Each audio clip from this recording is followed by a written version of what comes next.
안녕하세요. 동아일보 이진한 의학전문기자입니다. 안녕하세요. 헬스조선 이금숙 기자입니다. 자, 드디어 우리 두 번 만나는 사이가 네. 됐네요. 이게 되게 인기를 많이 끌고 있어요. 네. 사람들도 많이 보고 일반인들 많이 보고 있어요. 고맙습니다. 네. 자, 그래서 우리가 두 번째를 준비를 학회에서 했죠. 네. 바로 코로나 바이러스 치료에 대한 건데요. 이걸 우리가 말하면 건의가 떨어지죠. 우리 네. 건의 있는 분을 모시기로 했습니다. 네. 나와주세요. 어이구 놀래라. 벌써 나오셨어요? 와, 본인 소개 부탁드리겠습니다. 예, 저는 대한결핵 및 호흡기학계 호흡기 감염병 연구의 총무 이영석입니다. 네. 반갑습니다. 반갑습니다. 우리 호흡기 감염 이게 바로 우리 신종 코로나 바이러스 호흡기 요즘 감염 너무 아닙니까? 힘듭니다. 코로나 바이러스 야, 때문에. 그놈의 코로나 바이러스 여러모로 그냥 힘들게 하고 있습니다. 대체 그놈이 뭡니까? 정체를 좀 밝혀주십시오. 신종 코로나 바이러스는 박쥐에서 유래된 바이러스인데요. 사스와 비슷한 계통의 바이러스입니다. 그러니까 쉽게 말씀드리면 사스 사촌격이라고 생각을 하면 되고요. 네네. 그래서 지금 전파 속도나 여러 가지를 고려하면 우리가 2015년에 겪었던 메르스랑은 좀 다르게 사스와 비슷한 성격을 갖고 있다고 생각이 듭니다. 우리가 지금까지 나온 문헌에 따르면 감염이 되고 나서 보통 증상이 발현될 때까지 5일 정도 소요된다고 얘기가 되고 있고 네네. 그 환자들이 병원을 방문하기까지는 한 10일 정도 소요가 된다고 얘기는 되고 있어서요. 네네. 앞으로 조금 많은 관심이 필요한 바이러스라고 생각을 합니다. 아, 굉장히 확산 속도가 좀 빠르던데요, 그죠? 네. 그놈이 원래 사스보다 더 빠르다는 얘기도 있습니다. 그러니까 원래 문헌에 따르면 네. 원래 이제 이런 코로나 바이러스의 사스 코로나 바이러스의 계통은 ACE2 리셉터라는 이제 상피세포에 인간 상피세포에 있는 리셉터와 결합을 해서 가는데요. 네네. 원래 지금 신종 코로나 바이러스는 이론적으로 보면 사스 코로나 바이러스에 비해서는 그 결합력이 좀 떨어진다고 얘기가 되고 있습니다. 그래서 이제 이론적으로는 많은 사람들한테 감염이 되기가 조금 사스보다는 감염력이 떨어진다고 볼 수가 있는 거죠. 우리가 일반적으로 이제 한 바이러스 한 사람이 감염이 됐을 때 그 사람이 주변으로 이제 얼마나 많은 사람들을 감염시키냐라는 지수가 있는데요. 네네. 거기서 보더라도 사스 코로나 바이러스는 한 명이 한 3명에서 5명 정도 감염시킨다고 되어 있고 네네. 지금 돌고 있는 신종 코로나 바이러스는 보통 한 2.2명에서 이제 3명까지도 갈 수 있다라고 얘기가 되고 있어서 네네. 우리가 사스를 경험해 보지는 않았지만 사스 코로나 바이러스보다는 조금 확산 속도가 떨어지지 않을까 싶기는 한데요. 네네. 근데 결국은 바이러스가 퍼지는 거는 이 공중 위생과 그다음에 네. 그런 국민들의 이제 생각이랑 이런 여러 가지 행동 양식에 따라 조금 다를 수 있기 때문에 네네. 최종 결과는 이제 추후에 좀 봐야 될 것 같습니다. 이용식 기자, 그래서 우리 저번 시간에 네. 우리 중요한 세 가지를 그죠? 네. 얘기했죠. 기침, 그다음에 손 씻기, 손 씻기, 그다음 마스크. 마스크 얘기했습니다. 자, 그런데요, 이 백신이 이 치료제는 없어요. 일단 치료 없으면 뭐 백신을 만들어야 되는데 백신 만드는데 과연 만들 수는 있는지 뭐 6개월 얼마나 걸리는지 네, 지금 너무 시급합니다. 네. 뭐 만드는 시간만 해도 6개월이 넘는다고 네, 하는데 네. 이건 어떻게 됩니까? 네, 이게 굉장히 중요한 문제인데요. 우리가 지금 신종 코로나 바이러스는 RNA 바이러스 계통인데요. 보통 이런 RNA 바이러스 계통들이 변이를 굉장히 많이 일으킵니다. 우리가 백신을 만들려면 그 특정 염기 서열이랑 이런 것들을 고려를 해서 네네. 그거를 이렇게 약독화시키는 그런 부분들을 조금 이제 완화할 수 있는 부분을 타겟으로 해서 만들어야 되는데 결국은 그런 타겟팅을 할 수 있는 부분들이 계속 변화한다고 보니까요. 실질적으로 백신이 만들어지기는 쉽지 않을 거라고 생각합니다.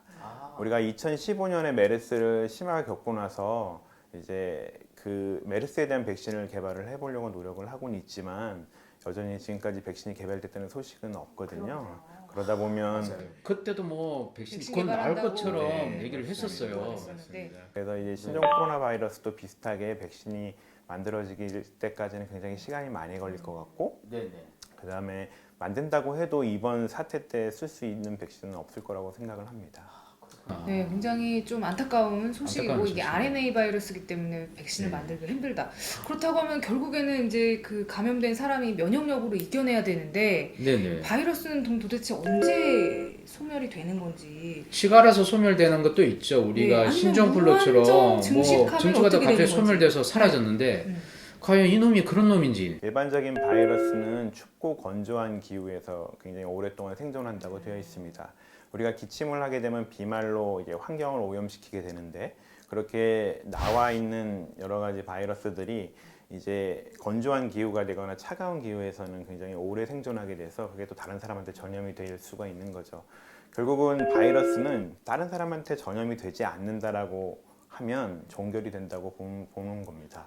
그래서 신종 코로나 바이러스도 국민 여러분들이 이제 여러 가지 이렇게 행동 양식, 그러니까 우리가 정부 기관에서 얘기를 하는 행동 양식에 맞춰서 잘 행동해 주시면 네네. 조만간 이제 종결이 되지 않을까 싶고요. 결국은 바이러스는 두 가지인 거죠. 전파를 방지하는 거와 기존의 그 확진자들을 치료하는 그 두 가지 양갈래로 나눠져 있어서 그 두 네. 가지를 같이 하면은 언젠가는 이제 종결이 될 거라고 생각을 합니다.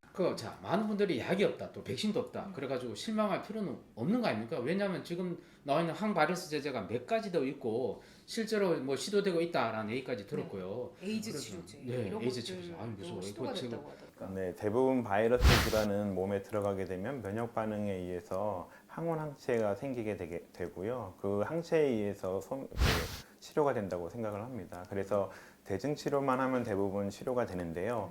면역 반응이 너무 심한 경우에는 결국은 이제 폐 실질을 망가뜨리거나 아니면 급성 호흡곤란 증후군으로 진행을 할 수가 있는 거죠. 예, 그런 경우에는 항바이러스 제제를 쓰기도 하는데요. 이제 에이즈 치료제가 항바이러스 그 신종 코로나 바이러스에 효과가 있다라는 얘기들이 있잖아요. 결국은 우리가 에이즈라는 바이러스도 RNA 바이러스고 똑같은 이제 바이러스의 이제 전반적으로, 그러니까 우리가 신종 코로나 바이러스는 어느 한 부분의 변이를 일으켜서 된 바이러스인데 전부 다 이렇게 뭉뚱그려서는 결국은 RNA 바이러스의 일종이거든요. 그러다 보니까 이런 에이즈 치료제도 똑같은 메커니즘으로 신종 코로나 바이러스에 효과가 있을 거라고 생각을 하고 있고, 네. 실질적으로도 우리나라 확진 환자 중에 이런 에이즈 치료제랑 인터페론이라는 약제를 써서 치료가 되고 있다고 얘기를 하고 있습니다. 그래서 일단은 그런 항바이러스들이 시도는 되고 있는데요. 공식적으로는 아직은 신종 코로나 바이러스가 지금이야 시작된 바이러스이기 때문에 그거에 이제 정확한 이렇게 치료 효과를 볼 수 있는 약제는 없는 상황이고요. 보통 바이러스는 치료가 되고 나서 이제 2차적으로 오는 감염들이 되게 중요한데요. 네네. 결국은 2차적으로 이게 세균성 폐렴이 병발을 한다거나 여러 가지 합병증들이 생길 수 있습니다. 그래서 지금 이제 심하지 않은 경우에는 결국은 대증 치료를 유지를 하는 거고, 이런 합병증들을 예방하는 치료를 하기 때문에 만약에 이제 폐렴이 생겼을 경우는 일반 폐렴 치료랑 비슷하게 치료를 한다고 생각하시면 됩니다. 그러니까 이제 폐렴이 온다면 뭐 염증제라든지 뭐 아까 항생제 치료를 우선적으로 하고, 또 최근에 시형 간염 또 같이 또 시도하는 경우도 있다고 시험관염 하거든요. 치료제 시형 간염 치료제. 인터페론이라고 잠깐 말씀해 네, 주셨는데 네. 그건 또 어떤 약인지 시험관염에 쓴다는 네네. 얘기 제가 좀 예, 들었어요. 마찬가지로 시형간염은 바이러스에 이게 쓰는 약이기 때문에요.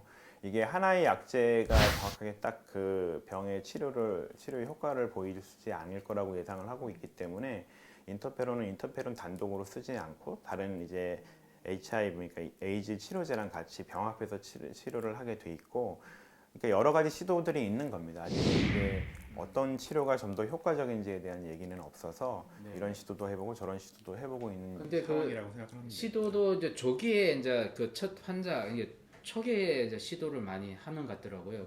그 약이 뒤로 가면 뒤로 갈수록 이제 이게 좀 효과가 좀 떨어지는 얘기까지도 나오더라고요. 네네.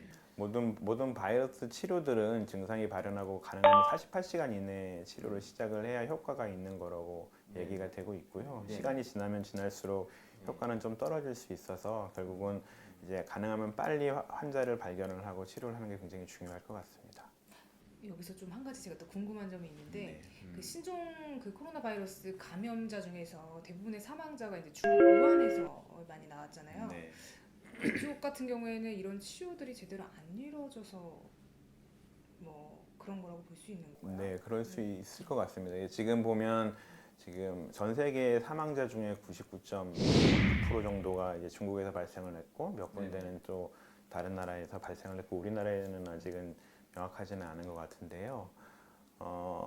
결국은 이제 중국 우한에서부터 시작을 하게 됐는데 이제 중국 우한에서 처음 딱 시작되는 바이러스다 보니까 이 바이러스가 크게 문제를 일으킬 것 같다는 생각을 하지는 못했던 것 같습니다. 그러다 보니까 이제 여러 가지 문제들이 겹치면서 확산 속도가 굉장히 빨랐고 한꺼번에 굉장히 많은 환자들이 생기니까 그 환자들을 치료를 하고 수용할 수 있는 병원의 수가 한정되어 있고 의사 수가 한정되어 있기 때문에 제대로 치료를 못 받는 경우들이 꽤 많았었거든요. 실질적으로는 이제 감염이 확진이 되고 그다음에 증상이 굉장히 심한데도 집으로 돌려보내는 경우가 굉장히 많이 있었습니다. 그러다 보면 결국 면역력이 센 사람들은 큰 문제가 없지만 이제 노인층이나 아니면은 이제 여러 가지 동반 질환을 많이 갖고 있는 면역이 떨어져 있는 환자들은 그것 때문에 사망을 일으킬 수가 있는 거죠. 그래서 그런 중국의 환경이랑 이런 것들 때문에 조금 더 사망자가 많지 않았나 싶습니다. 자, 그렇다면 이 치료를 받은 환자들 같은 경우에 부작용, 후유증 이런 것들이 좀 있을까요?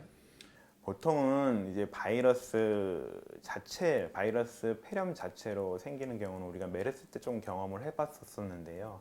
결국 면역 반응이 되게 세게 오면서 급성 호흡곤란 증후군이 생기면서 이렇게 이제 폐 자체에 문제를 일으키는 경우가 있었는데 급성 호흡곤란 호흡곤란 증후군 ARDS 이게 좀 네. 설명을 좀 해주시죠. 급성 호흡곤란 증후군이라는 거는 이 양쪽 폐에 일주일 내에 이제 폐 손상이 생기기 시작을 하면서 호흡곤란이 심해지고 산소 요구량이 높아지는 병을 말합니다.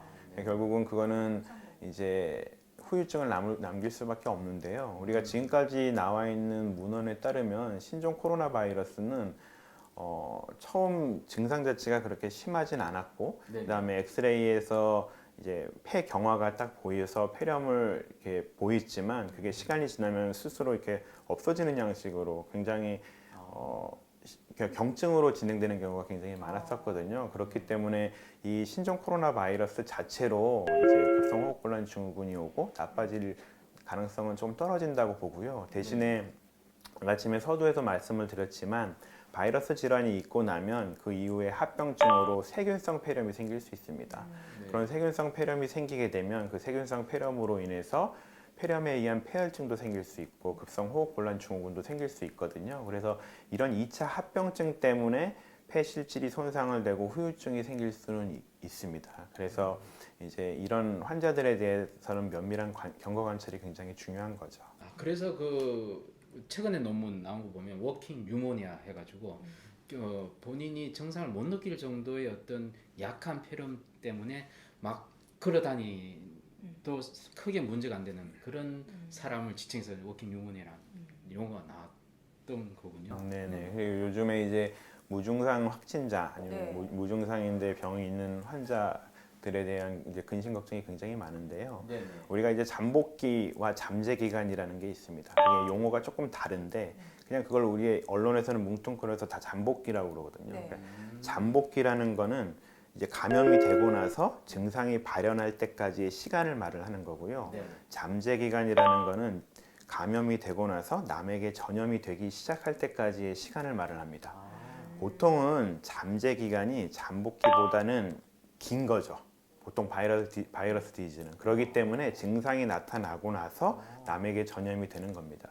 근데 그게 거꾸로인 바이러스들이 있는 거거든요. 가끔. 그래서 이제 이 신종 코로나 바이러스에서 무증상인데 이제 확진이 된 환자들을 자세히 보면 그렇게 잠재 기간 자체가 잠복기보다 짧아서 그런 경우일 수도 있는 거고 아니면은 신종 코로나 바이러스 자체가 경증이라서 본인이 잘 못 느끼고 그냥 기침만 두어 번 하고 조금 열이 조금 나나마나 하는 정도여서 모르고 지나가는 경우가 굉장히 많은 거죠. 그러다 보니까 또 무서운 게 그런 환자들은 그러면은 남한테 전염될 수 있는 가능성이 있는데 그럼 큰 문제가 되지 않나요? 라는 물음이 생길 수 있잖아요. 근데 결국 무증상 확진자라는 얘기는 남한테 물론 전염이 될 수는 있지만 우리가 보통 이런 신종 코로나 바이러스의 전염이 비말로 인해서 감염이 되는 거라서 기침과 가래가 없다면, 그러니까 기침을 하지 않는다라고 한다면 남한테 전염되는 확률은 굉장히 떨어진다라고 볼 수 있습니다. 중요한 얘기를 증상이 해주시네요. 좀 적으면 그만큼 남한테 전파를 시킬 수 있는 확률도 적다라고. 아니, 그러니까 기침만 안 해도 기침만 최소화해도 기침만 안 해도. 네네. 그러니까 기침만 안 해도 남한테 퍼뜨릴 확률은 적은 거네요. 그러니까 아예 증상이 없는 상태면 거점이 남한테 이렇게 전염이 될 수 있는 가능성은 떨어진다고 보는 거고요. 아까 제가 말씀드린 것처럼 증상 자체가 조금 미미해서 기침을 조금 하거나 뭐 이 정도의 증상 자체가 미미한 환자들 같은 경우에는 병원에 빨리 와서 확진을 받지 않으면 그런 걸로 인해서 주변 사람들한테 감염될 수는 있는 겁니다. 그래서 본인 증상에 대해서 조금 면밀히 관찰하는 게 굉장히 중요합니다. 이 중요한 얘기가 있어요. 그죠? 잠재기랑 잠복기의 네. 차별을 우리가 그동안 몰랐던 거예요. 언론이 기사거리네요, 몰랐습니다. 왜 기사거리. 진작 얘기를 안 해주고 이제 얘기를 해줘가지고 이제 정확하게 어휘를 풀게 됐습니다. 이영석 기자, 네, 궁금증이 많은 소녀죠. 이제 네. 질문하세요. 질문이 있습니다. 그 이제 어쨌든 이 신종 코로나 바이러스 감염증이 이제 전 세계적으로 확산이 되면서 이제 의료 선진국에서는 막 치료제 개발을 앞다투어서 하려고 연구를 하고 있는데 독일에서 이 호흡기 치료를 하면 이 가습기처럼 이렇게 흡입할 수 있는 그런 호흡기 치료를 하면은 치료가 될 수 있다 이런 연구는 아니고 이게 뭐 연구가 뭐 연구예요? 뭔가 나오긴 나온 것 같아요, 그죠? 그러니까 뭔가 그게 새로운 시도가. 원래 이제 우리가 독감, 그러니까 인플루엔자 이제 바이러스인 거죠. 인플루엔자 바이러스 치료에 자나비비어라는 이제 흡입제 치료제가 있습니다. 그게 이제 예방도 하고 치료도 하는 약제인데요. 그 외에 바이러스 치료로 흡입제 치료를 하는 경우는 별로 없는 거죠. 원래 흡입기 치료는 굉장히 좋은 게 이제 전신으로 흡수는 되지 않고 기관지에만 네. 이렇게 침착이 되는 거기 때문에 약제의 부작용은 줄이면서 효과는 있을 거라고 생각을 하는데 실질적으로 이런 흡입기 치료를 이렇게 만드는 게 굉장히 어렵습니다. 결국은 얼마나 많은 양이 들어가서 얼마만큼의 많은 양이 흡수가 되는지에 대해서 명확하지가 않기 때문에 이런 흡입기 치료를 만드는 거는 쉽지 않은 일인 것 같고요. 아직까지 신종 코로나 바이러스에 대해서 이런 흡입기 치료를 한다는 보고는 없습니다. 물론 이제 아까 제가 말씀드린 것처럼 계속 이런 신종 코로나 바이러스 치료에 대해서 이 약제도 써보고 저 약제도 써보고 네. 있기 때문에 그런 여러 가지 약제의 혼합 치료에 쓰일 수는 있지만 아직 이제 정설로 이렇게 굳어진 건 치료는 아닌 것 같습니다. 네. 야, 우리 이영석 교수님 잘 모셨네요. 네, 너무 많이 배웠습니다. 너무 많이 네. 배웠고요. 우리 시청자분들도 굉장히 도움이 됐던 시간인 것 같습니다. 자, 오늘뿐만 아니라 자주 좀 나오셔서 이렇게 유용한 정보를 많이 좀 주십시오. 예, 알겠습니다. 여러분 댓글 꼭 남겨주시고요. 뭐요? 좋아요 구독 꼭 눌러주십시오. 회원분들 감사합니다. 감사합니다.